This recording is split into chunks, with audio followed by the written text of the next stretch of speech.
అనేక విధాలుగా మనకు చెప్తూ వస్తున్నారు, వినిపిస్తూ వస్తున్నారు, బోధిస్తున్నారు. ఇవన్నీ మనము తండ్రి అయిన దేవుని ఆరాధించడానికి, గణపరచడానికి, ఆయన ఇష్టానుసారంగా నడుచుకోవడానికే. కాబట్టి సమయం ముందు ఒక్కరి జీవితాన్ని గురించి మనం కొద్దిపాటుగా నేర్చుకుందాము. ఆ ఒక్కరు ఎవరంటే ఇర్మియా జీవితం గురించి మనం చూద్దాం. ఆయన ఎవరు, ఏంటి, ఆయన జీవితం ఏంటి అని చూసుకున్నట్లయితే,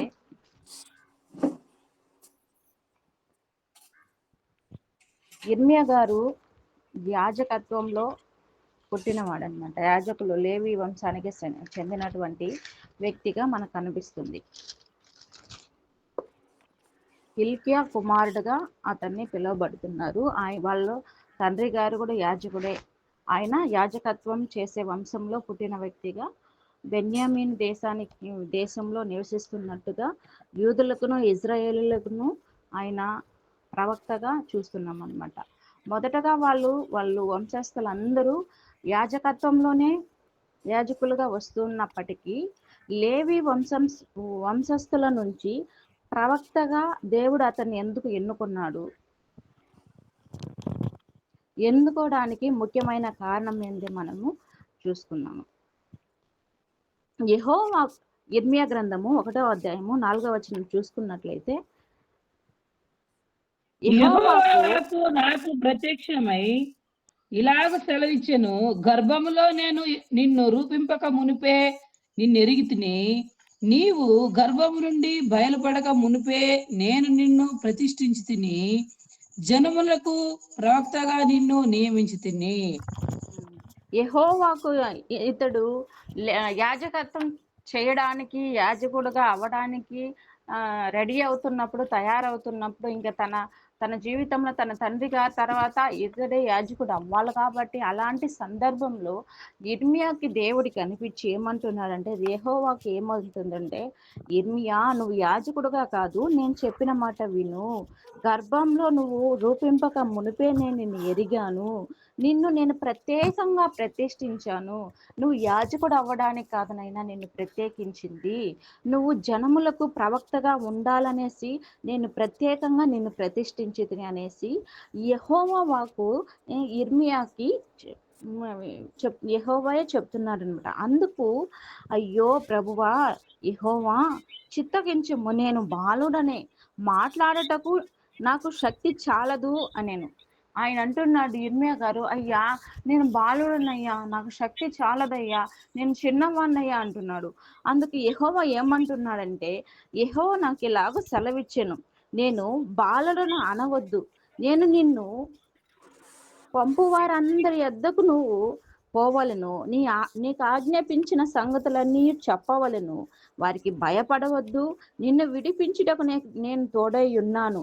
అంటే అక్కడ ఏదో ఆపద వస్తుంది, అక్కడ ఏదో సంభవించబోతుంది. కాబట్టి ముందుగానే ఇర్మియా గారు నేను వెళ్ళను అంటే, నువ్వు వెళ్ళను అని చెప్పొద్దు, నువ్వు బాలుడిని అనవద్దు, నాకు శక్తి లేదు అనొద్దు, నేను నిన్ను ప్రతిష్ఠించాను. అన్నిటికంటే ముందుగా నిన్ను రూపింపక మునిపే నేను దేని కొరకు నిన్ను రూపించానంటే, నువ్వు ప్రవక్తగా ఉండాలి, జనాలందరికీ హెచ్చరించే వ్యక్తిగా ఉండాలి, అందరికీ బోధించే వ్యక్తిగా ఉండాలి, మంచి చెడులు తెలియజెప్పే వ్యక్తిగా నువ్వు ఉండాలనేసి నేను నిన్ను నియమించాను. నువ్వు ఈరోజు వెళ్ళనంటే ఎలా, నేను ఉన్నాను, నువ్వు భయపడొద్దు, నిన్ను విడిపించుటకు నేనున్నాను, నీకు తోడుగా ఉన్నాననేసి ఇర్మియాతో చెప్తున్నారు. యాజకుడుగా ఉంటే జనాలందరూ వచ్చి, అయ్యా మాకు ఈ సమస్య ఉంది, ఈ బాధలు ఉన్నాయి, దేవుడి దగ్గర చెప్పండి అనేసి అందరూ వచ్చి యాజకుడి దగ్గర వచ్చి గుడి దగ్గరికి వచ్చి చెప్పేసి మళ్ళీ ప్రార్థన చేసుకుని వెళ్ళేవాళ్ళు. కానీ ఇక్కడ అలా కాదనమాట. ప్రవక్త వచ్చి జనాల దగ్గరికి వెళ్ళాలి, దేవుడు ఏం మాట అయితే చెప్తాడు. అందుకే ఇక్కడ చెప్పింది, నేను ఏదైతే నీకు చెప్పమంటానో, ఎవరితో చెప్పమంటానో దాన్ని నువ్వు చెప్పాలి, అది మంచి అయినా సరే చెడ్డైనా సరే. నేను భయపడొద్దు అంటున్నాడంటే అక్కడ ఏదో ఉంది అన్న విషయాన్ని మనం అర్థం చేసుకోవాలి. 10వ వచనం చూసుకున్నట్లయితే, పెళ్ళగించుటకును, విరుగుగొట్టుటకును, నశింపజేయుటకును, పడద్రోయుటకును, కట్టుటకును, నాటుటకును నేను ఈ దినమున జనముల మధ్య రాజ్యముల మీద నిన్ను నియమించున్నాను.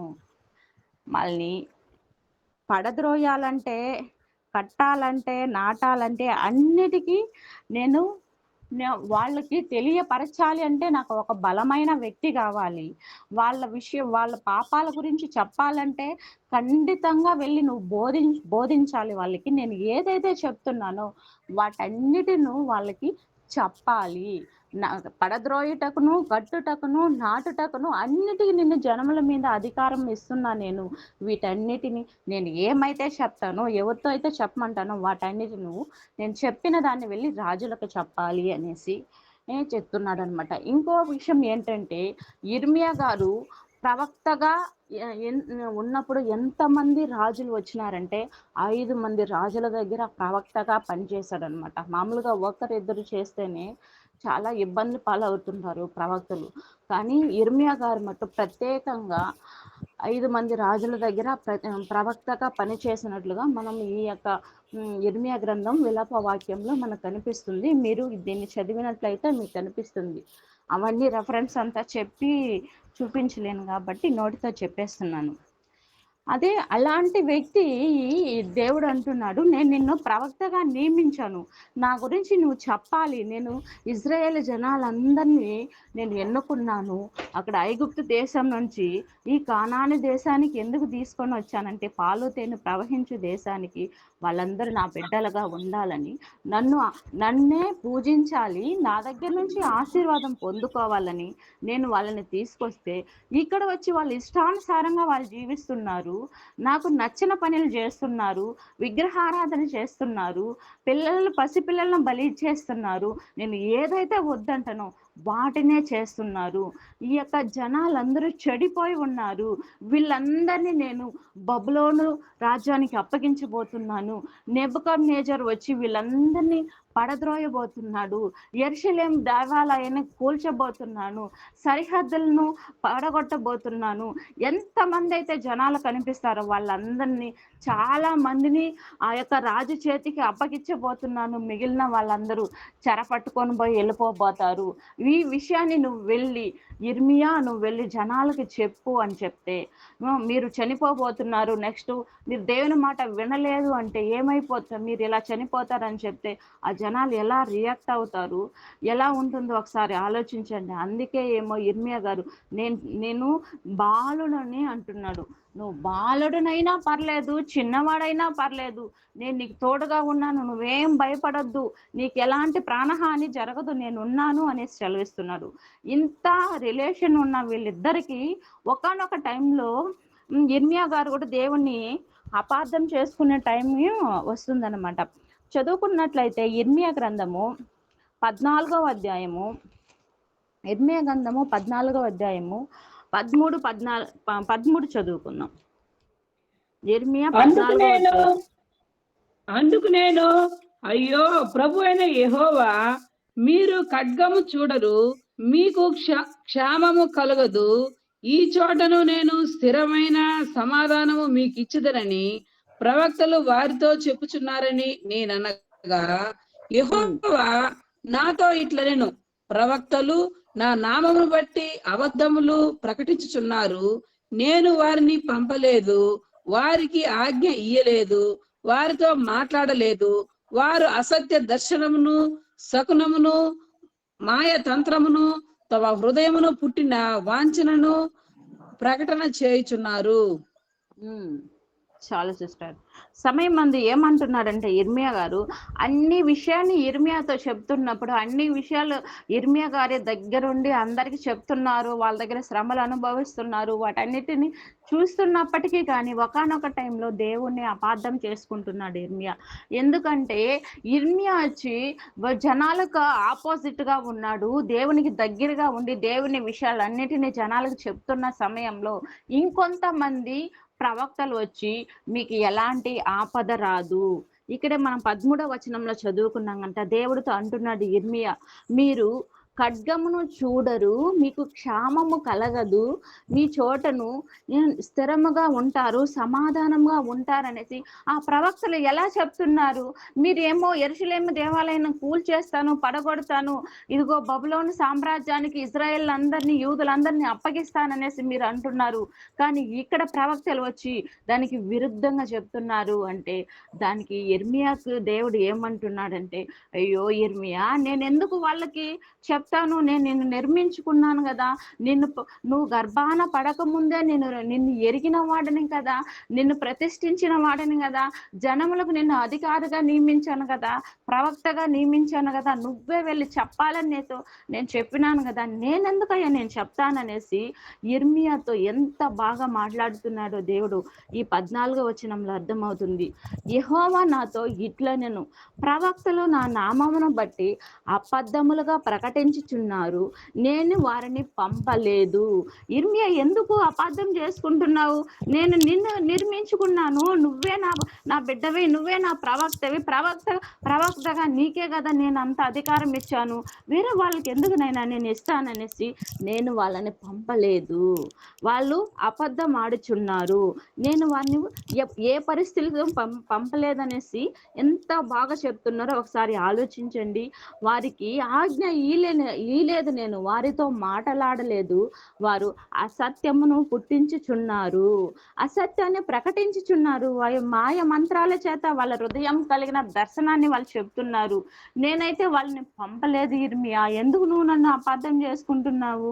నేను నీకే కదా అన్నీ చెప్తాననేసి యిర్మీయాతో చెప్తున్నాడనమాట దేవుడు. ఎంత అండర్స్టాండింగ్ వీళ్ళిద్దరి మధ్య ఒకసారి ఆలోచించండి. మనం దేవునితో ప్రార్థన చేయడానికే మనకు టైం ఉండదు, బైబిల్ చదవడానికే టైం ఉండదు, కానీ యిర్మీయా దేవునితో మాట్లాడుతున్నాడు, ఇంకో చెప్పాలంటే పోట్లాడుతున్నాడు. నాకు చెప్పిన పని నాకు ఒక విధంగా చెప్పేసి వేరే వాళ్ళకి ఎలా అబద్ధం వేరేలాగా చెప్తారు? మీరు ఎందుకు అలా చెప్తున్నారు? నేను మిమ్మల్ని నమ్మను అనేసి దేవుని నిలదీస్తున్నప్పుడు దేవుని నిజంగానే కోపం వచ్చి ఉంటే యిర్మీయా ఏమై ఉండొచ్చు, కానీ అక్కడ కోపానికి తావు లేదు. తనను నమ్ముకున్న బిడ్డకి ఇలా అన్యాయం జరుగుతుంది, అక్కడ తను నష్టపోతున్నాడు కాబట్టి, యిర్మీయా, నేను వాళ్ళని పంపలేదు నైనా, నువ్వెందుకు అంత ఇబ్బంది పడుతున్నావు? పంపుంటే నేనెందుకు నిన్ను నిర్మించుకుంటాను? పంపుంటే ఎందుకు నిన్ను అనేక మంది జనాలకు నిన్ను ప్రవక్తగా నిన్ను నియమించుంటాను? వాళ్ళని ఎవరిని నేను పంపలేదు, వాళ్ళ అబద్ధం ఆడుతున్నారు, కానీ నేను ఏదైతే చెప్తానో అదే నువ్వు వెళ్ళి జనాలకు చెప్పు అనేసి అంటున్నాడు అనమాట. ఇంకొంచెం ముందుకెళ్ళి చూసుకున్నట్లయితే ఇంకా వాళ్ళు ఏం ప్రకటన చేయుచున్నారో అబద్ధ ప్రవక్తలు చూసుకున్నట్లయితే, అదే 6వ అధ్యాయం యిర్మీయా గ్రంథము 6వ అధ్యాయము 14వ వచనం చూసుకున్నట్లయితే, యిర్మీయా 6:14, సమాధానము లేని సమయమున సమాధానమని చెప్పుచు నా ప్రజలకున్న గాయమును పైన మాత్రమే బాగు చేయుదురు. ఏమంటున్నారంటే సమాధానం లేదు. అక్కడ పరిస్థితి అల్లకల్లోరంగా ఉన్న టైంలో వీళ్ళు వెళ్ళి ఏం కాదు, మీరు ఏం అవసరించదు, మీకు దేవుడు ఉన్నాడు, మీ పక్షాన ఉన్నాడు, మీరు ఎలాంటి పనులన్నా చేసుకోవచ్చు, ఎలాంటి విరుద్ధమైన పనులన్నా చేసుకోవచ్చు అనేసి ఈ ప్రవక్తలు అంటున్నారంట. సమాధానం లేని సమయంలో సమాధానం చెప్పుతూ ప్రజలకున్న గాయములను పైన మాత్రమే బాగు చేస్తున్నారు. అప్పటికప్పటికే రెడీమేడ్గా చెప్తున్నారనమాట.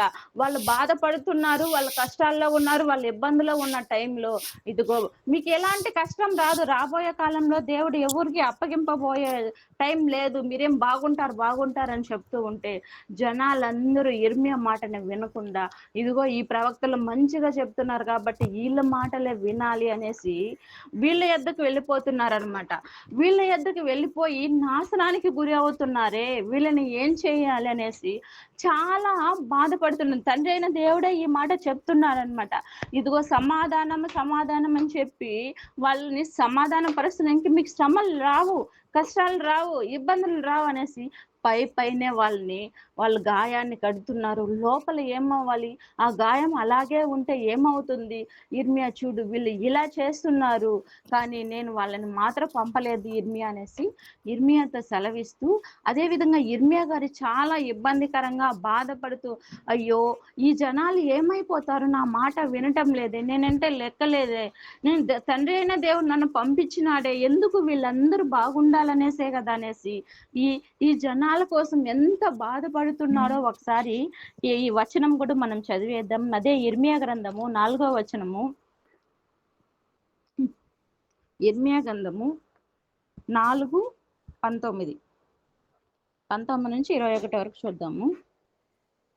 నా కడుపు నా అంతరంగములో నాకెంతో వేదనముగానున్నది. నా గుండె కొట్టుకొనుచున్నది. తాళలేను.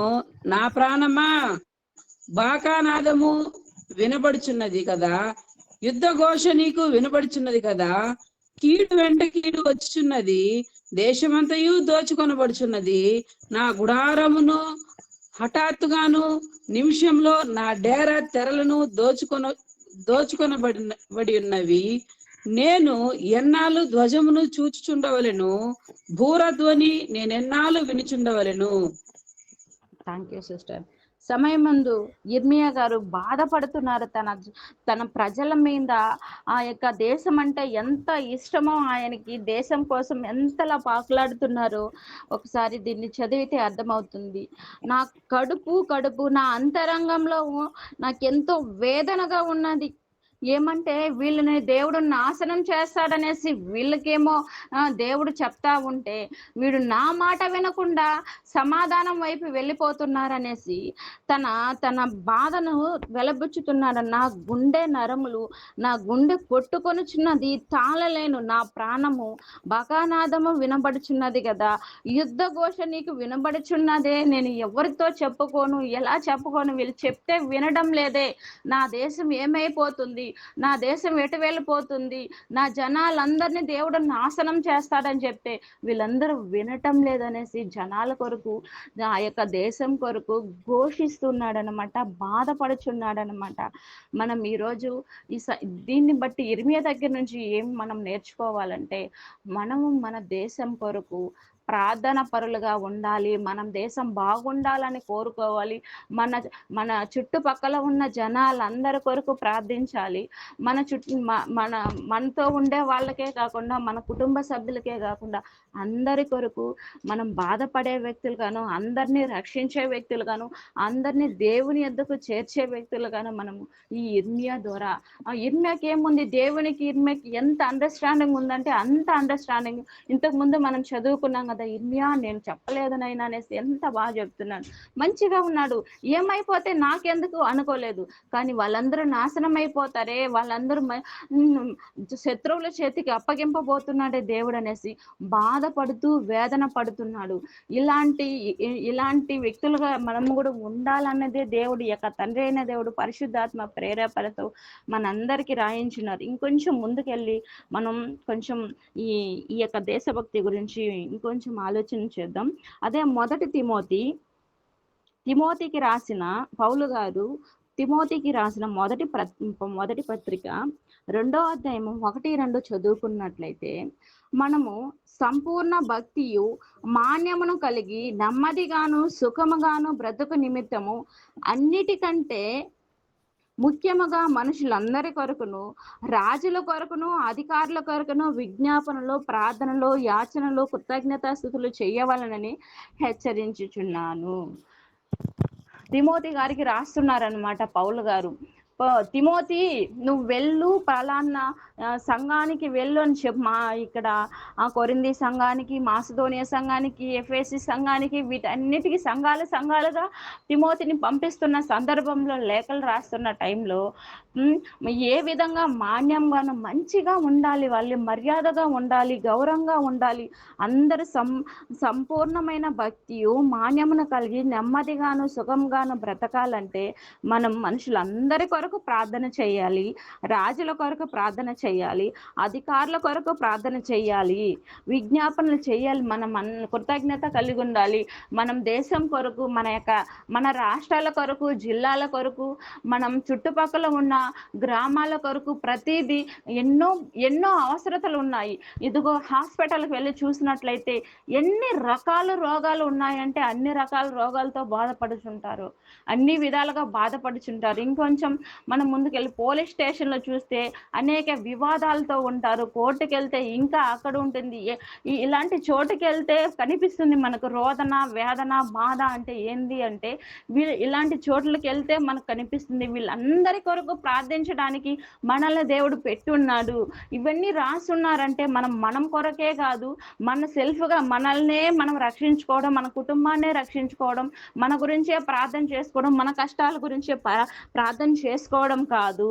మీ దేశం కొరకు ప్రార్థన చేయండి, మీ యొక్క కుటుంబం కొరకు ప్రార్థన చేయండి, దేశంలో ఉన్న ప్రతి అధికారం కొరకు, రాజకీయ నాయకుల కొరకు, అధికారుల కొరకు కూడా మనం ప్రార్థించే వ్యక్తులుగా ఉండాలని ఈ సమయం అందు మీకును చెప్తూ నన్ను నేను హెచ్చరించుకుంటున్నాను. ఇంకొంచెం ముందుకెళ్ళి చదువుకున్నట్లయితే అదే ఇర్మియా గ్రంథము 8వ అధ్యాయం 18వ వచనం చూసుకున్నట్లయితే ఇర్మియా 8:18 టైం అవుతుంది కాబట్టి త్వరగా నా గుండె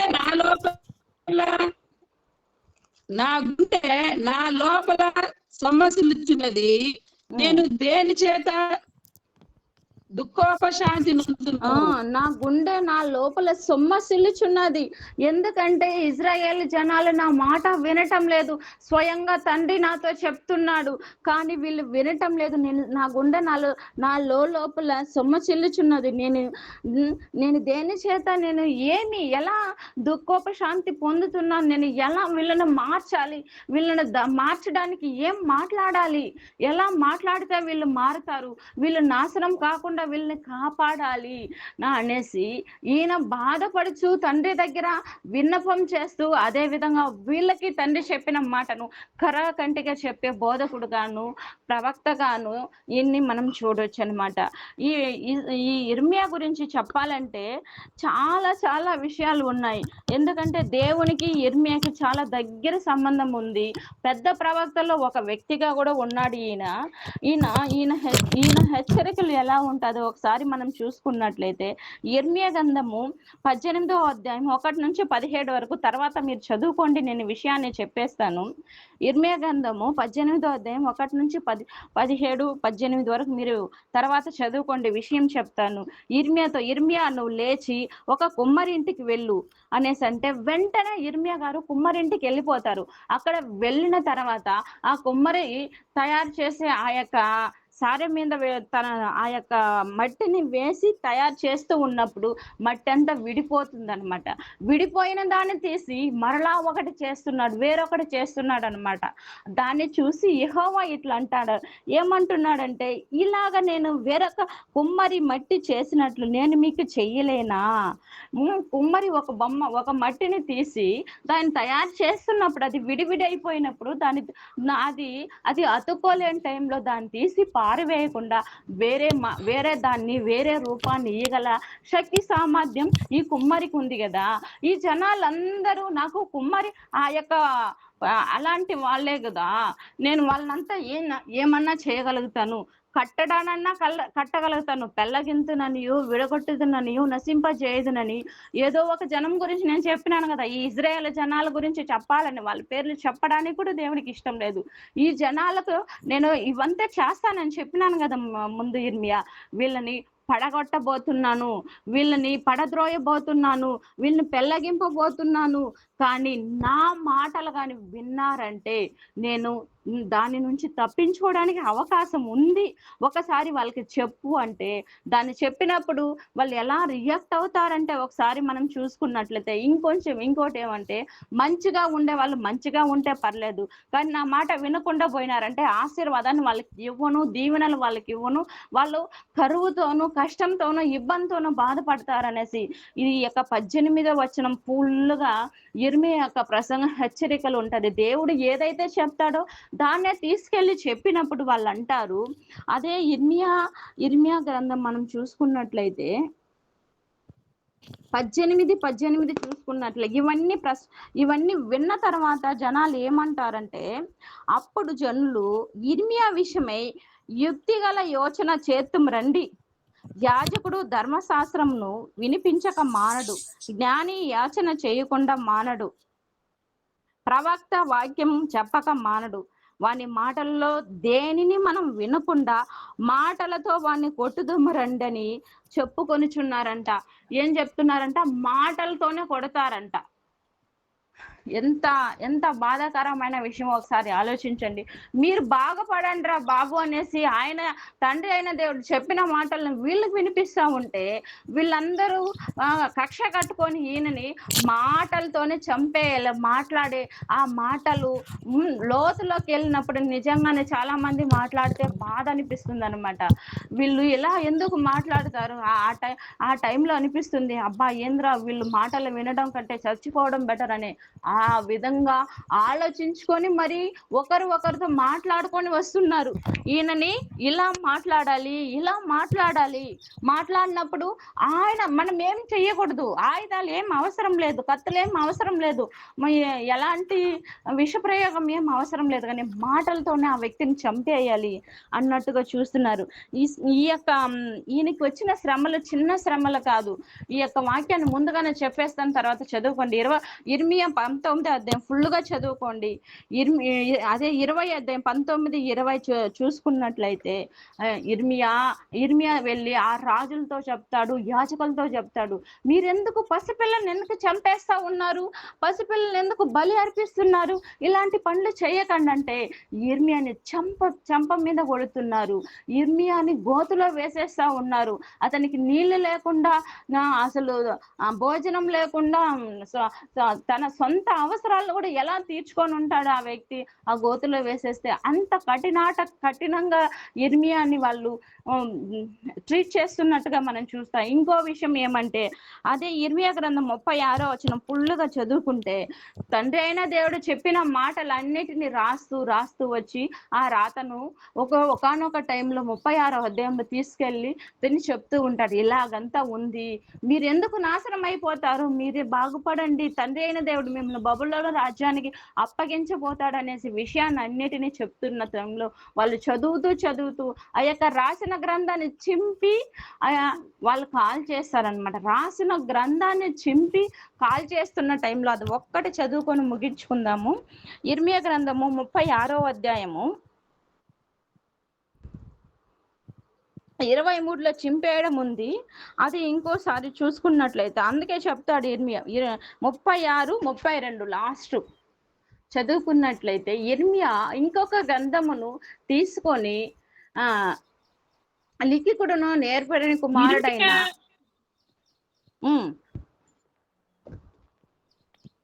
యిర్మీయా ఇంకొక గ్రంథమును తీసుకొని లేఖికుడకు నేరియా కుమారుడైన బారూకు చేతికి అప్పగింపగా, అతడు యిర్మీయా నోటి మాటలను బట్టి యూదా రాజైన యెహోయాకీము అగ్నిలో కాల్చిన గ్రంథపు మాటలన్నిటినీ వ్రాసెను.